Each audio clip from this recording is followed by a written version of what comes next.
Hoje quero vos falar sobre... Primeiro deixa eu falar, já que eu tenho dificuldade com essa palavra, tá?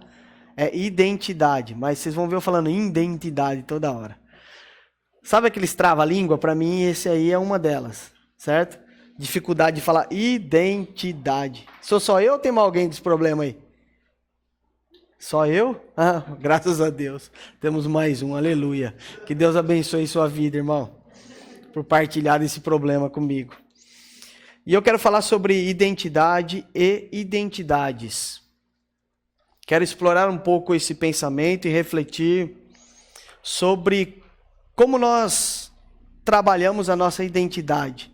E isso é muito interessante porque a identidade,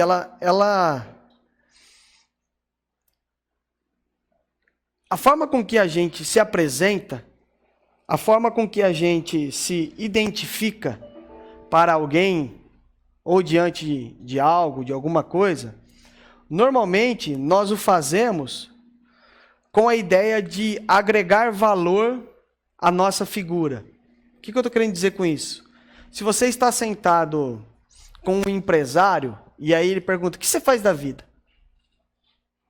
Você vai responder o que você faz da vida. Normalmente, depende com quem você está sentado ou sentada, você vai responder de uma determinada forma.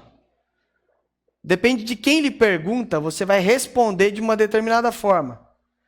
Então, por exemplo, quando nós estamos sentados à mesa com aqueles e aquelas que têm uma identidade como grupo, a nossa necessidade de responder quem somos vai estar sempre associada ao grupo que pergunta. Se é um empresário que pergunta, o que você faz da vida? Você pretende responder como isso? Profissionalmente, não é isso? Não é isso que você vai falar? Eu trabalho em tal lugar, eu faço isso, eu faço aquilo outro, eu sou formado em tal coisa. Se você está diante de um universo acadêmico, alguém pergunta, e aí, o que você faz, como é que é? O cara vai responder, eu sou formado em tal área, em tal área, em tal área. Depende de onde você está e depende de quem pergunta, você vai atribuir alguns valores à sua identidade. Quando você for falar quem você é, certo? Se você está num ramo, se você está dentro de um ramo de trabalho e alguém lhe questiona, você vai responder atribuindo valores à sua identidade com relação ao que você quer que a outra pessoa saiba sobre você. O que você quer que a outra pessoa saiba é o que você tem de valor naquele momento. Então, se você está diante de uma pessoa que cuida de animais e tem uma ONG de animais, ela pergunta, e aí, como é que é a sua vida? Você tem uma tendência de falar, eu não tenho nenhum animal, mas... A gente tem uma tendência de atribuir valor à nossa identidade na perspectiva para quem a gente responde, ou para quem questiona. Depende de quem está questionando, a gente vai agregar valores à identidade.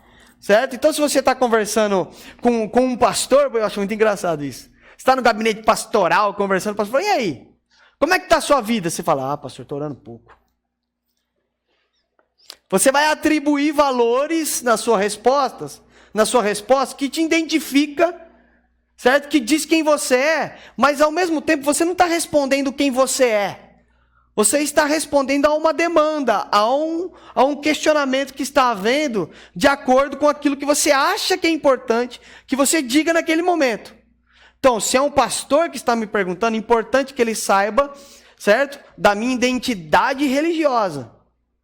Se é um empresário que está perguntando, é importante que ele saiba da minha identidade como alguém do mundo business. Então, depende de quem pergunta, de quem questiona, certo? A nossa resposta sempre vai atribuir valores à nossa identidade. E a gente sempre faz isso é natural.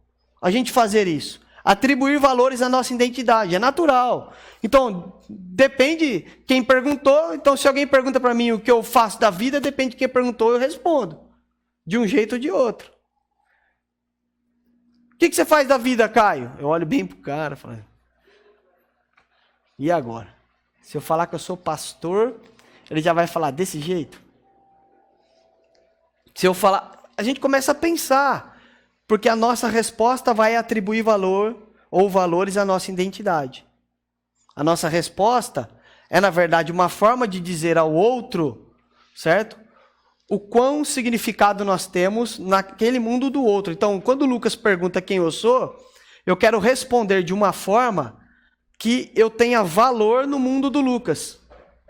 Quando a Bia pergunta para mim quem eu sou, eu quero responder de uma forma para que eu tenha valor no mundo da Bia. Por isso que a gente atribui valores na resposta. A gente quer dizer para o outro que a gente é alguém que pertence ou de alguma forma tem alguma relação com o outro. Quando pergunto para a Bia, você fala o que é da vida, Bia? O que você responderia? Primeira coisa que você fala. Como?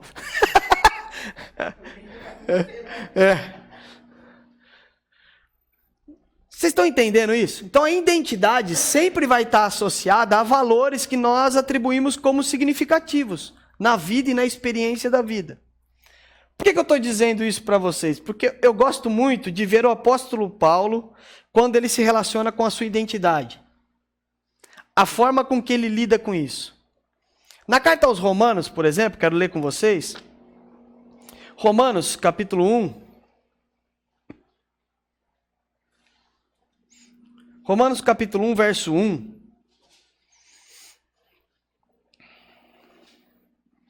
Romanos, capítulo 1, verso 1. Deixa eu achar um outro texto aqui enquanto isso. Diz assim o texto. Eu vou ler só o início aí da carta, tá? Só o pedacinho inicial. Paulo, servo de Cristo Jesus, chamado para ser apóstolo, separado para o evangelho de Deus, o qual foi prometido por ele de antemão por meio dos seus profetas nas escrituras sagradas, acerca do seu filho, que como homem era descendente de Davi e que mediante o Espírito de santidade foi declarado filho de Deus com poder pela sua ressurreição dentre os mortos, Jesus Cristo, nosso Senhor. Eu acho muito interessante a forma com que Paulo se apresenta ou agrega valores à sua identidade, quando ele está dizendo quem ele é. Então ele está escrevendo uma carta e ele está atribuindo valores a quem ele é. Ele está atribuindo valores à sua identidade. Eu que vos escrevo sou Paulo. Paulo, e ele diz, Paulo, servo de Jesus Cristo. Algumas outras versões vão dizer, Paulo, escravo de Jesus Cristo. E o que eu acho significativo para que nós possamos pensar um pouco hoje é que Paulo atribui o que há de mais importante para responder os questionamentos e anseios daqueles que o rodeavam. E o que havia de mais importante e um valor de maior, um significado de maior valor na sua identidade era a sua relação com o Criador. Era a sua relação com o Eterno. Por isso que ele atribui, toda vez que ele vai se apresentar, ele diz, eu sou Paulo, o servo. E atribuir a característica de escravo, atribuir um valor como escravo sobre a sua própria vida, não é um valor muito interessante. Porque é um valor de submissão, é uma característica de serviço, é uma característica de submisso, é uma característica de dependente. É uma característica de necessitado. É uma característica daquele que reconhece que é insuficiente em si mesmo. Então, Paulo, ao apresentar-se, ao dizer a sua identidade, ele agrega um valor à sua identidade extremamente significativo, mas contraditório à sociedade. Contraditório à sociedade porque os cristãos aqui não eram nada, além de perseguidos. Aliás, as cartas, em alguns momentos de Atos dos Apóstolos, por exemplo, vai dizer que os cristãos são uma seita. Ou seja, não significava nada nesse contexto, não havia nenhum status dizer que você era servo de Jesus Cristo, um escravo de Jesus Cristo. Dizer na sua identidade, na sua apresentação, dizer que você não é autossuficiente, dizer que você é incapaz e que você precisa de alguém para realizar alguma coisa. Não é uma forma de atribuir valor à sua identidade interessante. Não é interessante, por exemplo, no meio do mundo business, o cara chegar, quem é você, o que você faz da vida? Você, eu sou um cara aí, tô tentando aprender alguma coisa, aprender esse universo, hein? Então você não serve. Eu preciso de alguém que já saiba. Atribuir características como essa, que Paulo está dizendo ao dizer que ele era servo, são valores que se contradizem aos valores da sociedade. Porque na sociedade o que você precisa atribuir à sua identidade é a sua capacidade. É a sua condição de dominar a vida. Porque aquele que não domina a vida não é ninguém. É a sua capacidade de articular com a vida e de manobrar até, não diria manobrar, mas até de influenciar a vida do outro. São coisas como essas que são significativas no mundo contemporâneo quando nós queremos associar um valor à nossa identidade. Quem é você? O que você faz? E nós queremos responder com coisas que mexam com o mundo do outro. Mas o que Paulo está respondendo sobre a sua identidade, e Paulo era questionado constantemente sobre quem ele era, nem tanto ele precisa defender o seu apostolado, ele precisa defender o seu chamado, isso é um questionamento de quem você é. Ele está dizendo, eu sou servo, eu sou insuficiente, há incapacidades em mim, há necessidade em mim de alguém que seja maior e melhor do que eu, e esse alguém maior e melhor do que eu é Deus. E eu não posso viver sem atribuir a minha identidade à pessoa divina. Eu não posso viver sem atribuir na minha identidade, atribuir a quem sou, a pessoa de Deus. A pessoa de Deus é parte essencial na minha existência. O que há de mais valor em mim é a pessoa de Deus. É o Espírito de Deus que habita em mim. Então Paulo, a narrar e a atribuir valor à sua identidade, é isso que ele está dizendo. Ele não está preocupado o que diriam sobre ele. Aliás, diziam muitas coisas sobre ele. Mas ele não consegue viver ou se identificar como alguém que não atribui a pessoa de Deus à sua vida. No entanto, você vai ler outras passagens de Paulo que ele vai dizer, para mim o viver é... Esqueci, inverti o texto. Para mim o viver é Cristo, o morrer é ganho, estar com Cristo é bom demais, estou em dúvida se parto, se fica, mas tudo que ele faz na perspectiva, porque ele está associando Deus à sua identidade, ele não consegue desassociar a pessoa do eterno de quem ele é. Ele não se vê como alguém fragmentado no mundo, como alguém que tem Deus como identidade dentro do mundo religioso, mas fora do mundo religioso, Deus não faz parte da sua identidade. Não, ele diz, a minha identidade, a minha essência é a pessoa de Deus. Eu não consigo declarar quem sou sem dizer que a pessoa de Deus é em mim. Por isso que eu estou em aperto nesse mundo, ele diz, porque o mundo para mim só tem sentido porque a pessoa de Deus está em mim, senão não tem sentido. E eu acho isso interessante porque a gente construiu um dualismo, então a gente construiu dois mundos, um mundo onde a gente se identifica dizendo que a pessoa de Deus é em mim, certo? E um mundo onde a gente se esquece, que é o mundo que a gente chama de secular. É um mundo que a gente se esquece dessa identidade, de atribuir ao nosso valor de identidade na sociedade como alguém que tem uma relação com Deus. Não só com Deus, mas com muitas outras coisas que estão relacionadas a Deus. Você já respondeu para alguém que perguntou, o que você faz da vida? Você já conseguiu responder para alguém? Eu amo minha família. O que você faz da vida? Da vida? Eu curto a vida. Mas se a gente falar eu curto a vida, a gente está preocupado com o que o outro vai criar sobre nós. Ele vai pensar o que de mim? Então eu preciso responder, atribuir valores à minha identidade que mexa com o mundo de quem me pergunta. Porque eu entendo que devo satisfação ao mundo do outro. Então eu vou adequando a minha identidade aos anseios do mundo. Então quando me questionam quem sou, eu sempre tenho que atribuir um valor que seja importante, certo? Seja ele de Deus ou não, mas um valor que seja importante para que o outro que está me questionando me aceite. O que você faz da vida? Eu crio meus filhos. Aí a gente pensa, vai falar que eu sou dólar. Mas no mundo business isso é uma loucura. O que você faz da vida? Pro homem agora, eu cuido dos meus filhos, porque minha mulher regaça a coisa mesmo, não dá boca pra mim. Entre eu e ela é muito melhor que eu. Então nós invertemos, eu cuido do filho e ela sai pra caçar. Você conseguiria falar isso aí, meninos? Na boa?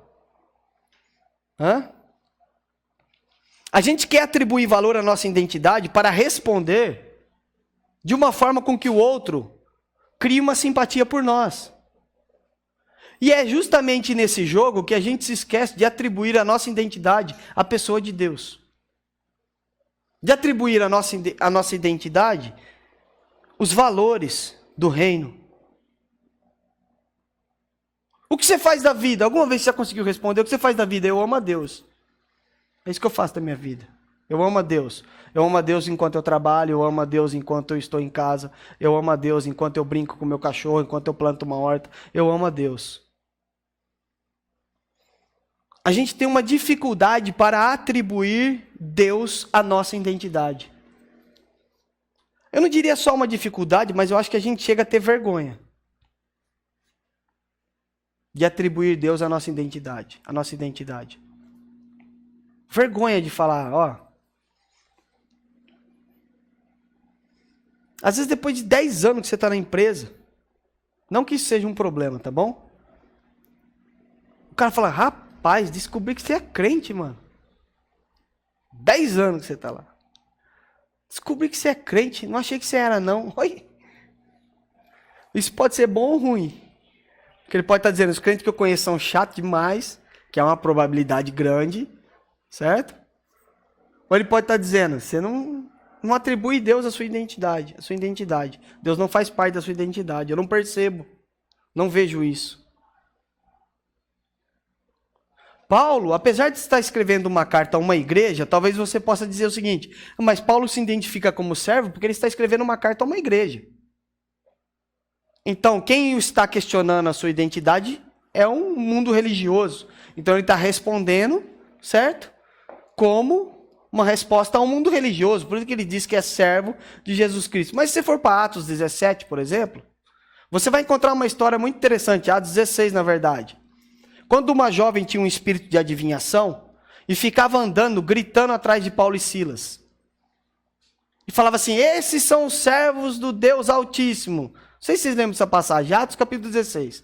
Tinha uma jovem com espírito de adivinhação e os romanos, que era o poder da época político, usava essa jovem para ganhar dinheiro. Então ela tinha esse espírito de adivinhação e eles lucravam com isso. Então para eles era vantajoso que essa jovem continuasse tendo esse espírito de adivinhação. E ela passou dias andando atrás de Paulo e Silas dizendo, atribuindo esses homens a Deus, dizendo, esses homens são servos do Deus Altíssimo. Esses homens são servos do Deus Altíssimo. Aí Paulo ficou irritado e expulsou o demônio dela. E aí ela ficou liberta e parou de adivinhar as coisas, agora não adivinhava mais. E quando ela passou a deixar de adivinhar as coisas, não era mais uma adivinha que estava sobre o poder romano, o que os caras fizeram, os romanos? Vamos prender esses dois miseráveis. Acabaram com a nossa fonte de dinheiro. Tava tão bom com a menina adivinhando as coisas, todo mundo vinha aqui, a gente ganhava uma graninha. Aí ela foi mexer com esses caras expulsaram o demônio dela, agora não adivinha mais nada e, consequentemente, a gente não tem mais dinheiro. Então, os soldados romanos pegam Paulo e Silas e levam para o magistrado, e o magistrado, então, manda açoitar. bate neles, surra de pau neles, no lombo. E Paulo e Silas, calados, apanham. Tomaram umas par. Calados, foram presos e amarrados os seus pés na cadeia.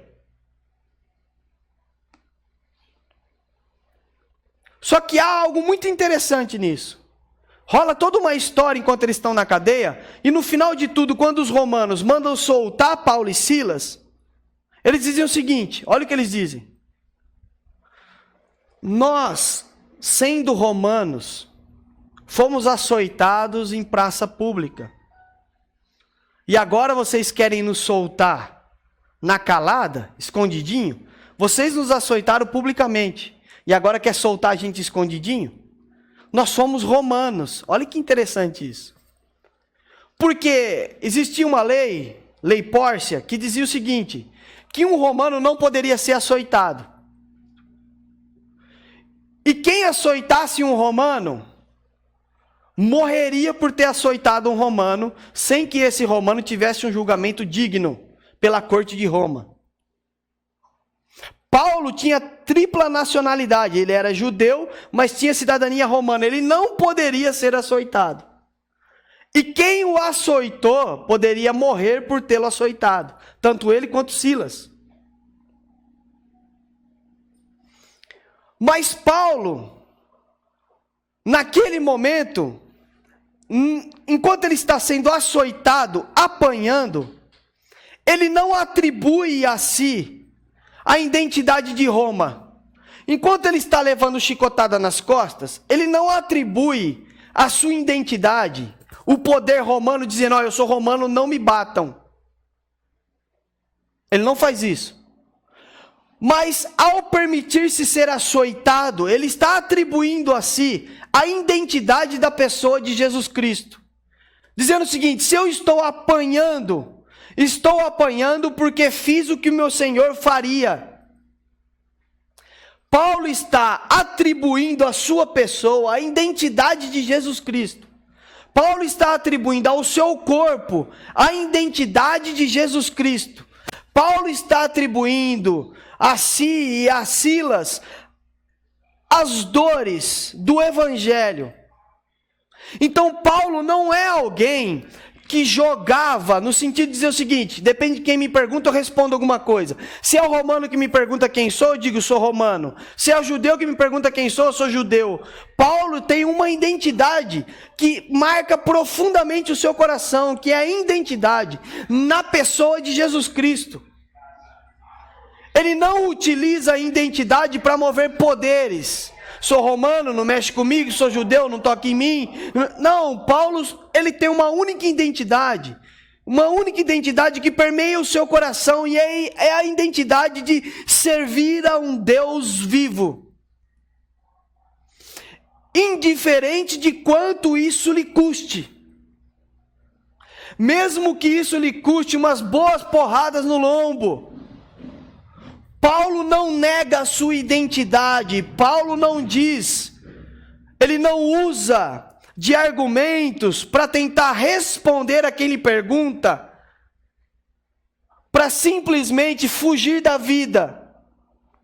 Quem você é, Paulo? Nós vamos açoitá-lo. Quem são vocês para expulsar o demônio dessa moça? Paulo podia responder, sou romano. Pronto, problema resolvido. Ele não podia apanhar, não podia ser preso, não podia nada disso. Mas por que Paulo se cala? Porque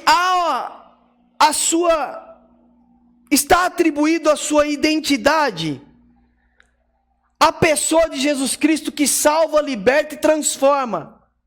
Então Paulo não tem como se apresentar de uma outra forma, sem ser uma forma que mostre o amor, a misericórdia e o perdão do nosso Senhor. Mesmo que isso lhe custe a vida, mesmo que isso lhe custe ser preso, mesmo que isso lhe custe ser marginalizado por algum grupo, assim como Paulo e Silas foram. Então, mais do que dizer eu sirvo ao Senhor, Paulo atribui a sua identidade à própria pessoa de Jesus, dizendo: o viver para mim é Cristo, e se eu morrer é lucro. Eu não tenho como existir, como viver, eu não tenho como ser alguém sem a pessoa de Jesus em mim. Mesmo que isso me custe caro, mesmo que as pessoas que me questionam não compreendam a minha identidade ela é intrínseca em um relacionamento profundo, entrelaçada com o Senhor. Não tem como eu dizer quem sou, não tem como eu responder a alguém que questiona a minha identidade, sem atribuir a minha identidade à pessoa do nosso Senhor. Não tem como, ele está dizendo. Porque o Senhor Jesus me transformou. Porque o Senhor Jesus mudou a minha vida, mudou quem sou. Não tem como. Não tem como acontecer isso. Eu não consigo dar uma resposta ao mundo que me questiona sem colocar a pessoa do nosso Senhor como uma resposta. Paulo não estava procurando algo que o livrasse de circunstâncias. Paulo não estava procurando agregar valores à sua identidade que pudesse fazer com que os outros tivessem respeito por ele. Paulo não estava procurando associar a sua identidade a alguma informação que respondesse ao anseio do outro, no sentido de ser aceito pelo outro. Paulo não estava preocupado com isso. Paulo estava preocupado com uma única coisa: eu encontrei uma pessoa, a pessoa de Jesus Cristo, e essa pessoa de Jesus Cristo mudou a minha existência. Então não há mais Paulo sem Cristo, não dá. Não há mais existência do Paulo sem a pessoa de Jesus, não há mais. Mas nós vivemos querendo responder à sociedade sobre a nossa identidade, atribuindo valores para ser aceito por aquele que pergunta. Isso acontece em tudo, até no mundo religioso. Então a pessoa pergunta: o que você acha de Calvino e Armínio? Você fala o seguinte: não acho nada, sei lá eu. A pessoa fala: nossa, como você não acha nada? Ué, eu tenho que achar tudo? Alguma coisa tem que achar? Tudo tem que achar alguma coisa? Tudo tem que dar uma resposta que eu me enquadre de alguma forma na sua necessidade ou na necessidade do outro? Tudo tem que ser assim? Por que a gente tem tanto esse anseio de responder de uma forma que o outro nos aceite? Se o outro lhe ama, ele lhe aceita por quem você é de verdade. Se o outro ou a outra lhe ama, lhe aceitará por quem você é em Jesus Cristo, e ponto. Não perca a sua identidade tentando responder às demandas do mundo. Não perca a sua identidade tentando responder aos anseios dos outros. Não perca a sua identidade tentando se enquadrar com medo de ser marginalizado por algum grupo. Não perca isso, porque ao perder isso, você está perdendo a sua identidade com o reino de Deus. A sua identidade com a pessoa de Cristo. A sua identidade com a cruz do nosso Senhor. Não perca. Você acha mesmo que a vida é assim? Você crê mesmo que isso é pecado? Creio. Então não, é porque... Não, creio que isso é pecado sim. Porque essa é a minha identidade com a pessoa de Jesus, é isso que eu entendo do Evangelho. Mas se você disser isso, você não é aceito. Eu não estou procurando ser aceito. Eu estou procurando viver de uma forma profunda e íntima algo que mudou a minha existência. Mas aí você não vai ser aceito por ninguém. Talvez você se torne semelhante a Jesus Cristo. Olha que bênção.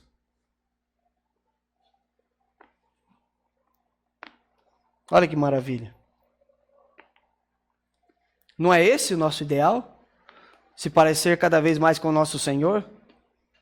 Então, por que nós estamos tão preocupados a agregar valores à nossa identidade que violam, que causam violência ao Evangelho? Por que nós estamos tão preocupados a agregar valores à nossa identidade que ferem a pessoa de Jesus Cristo? Para poder fazer parte de um grupo? Para poder ser aceito por alguém?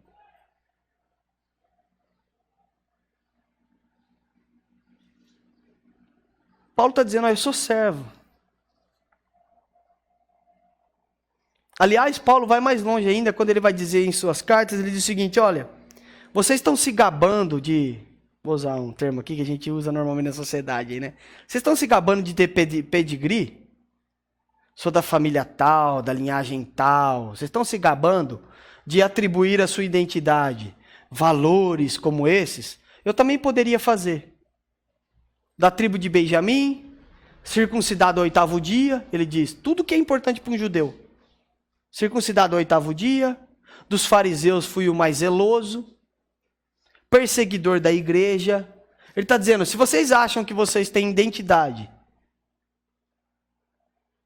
que vocês têm valores tão grandes para associar à identidade de vocês, imagine eu.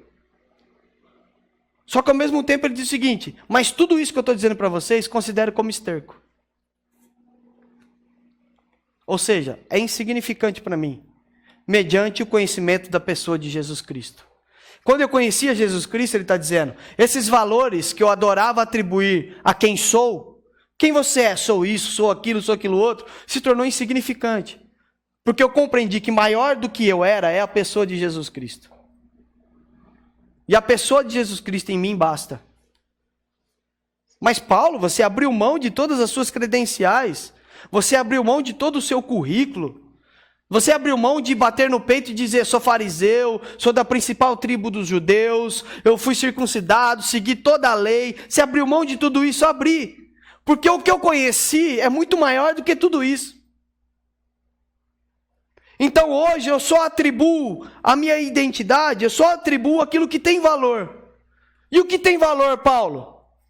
Jesus Cristo.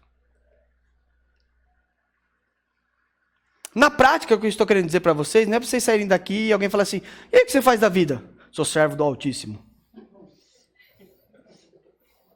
Não é isso que eu estou querendo dizer. O que você faz da vida? Sou um soldado da confra. Eu sou a confraria.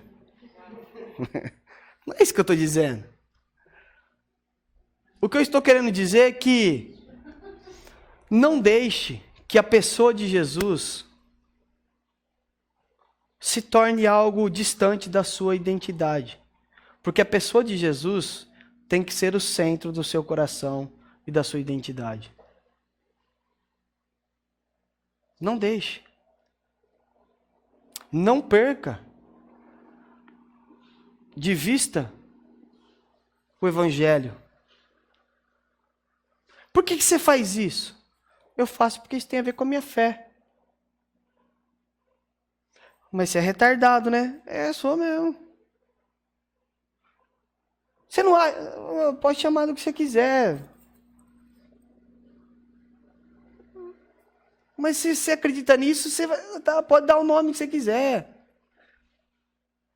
A gente tem dificuldade de ser nomeado pelos outros porque isso ofende o nosso ego. Nos distancia de uma apresentação perfeita, porque eu quero que o outro me veja com excelência.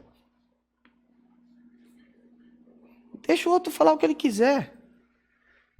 Eu lembro quando a gente começou a fazer alguns movimentos sociais, falaram, o Caio agora é comunista. Você acha? Acho. Glória a Deus. Eu não estou preocupado com o que o outro acha.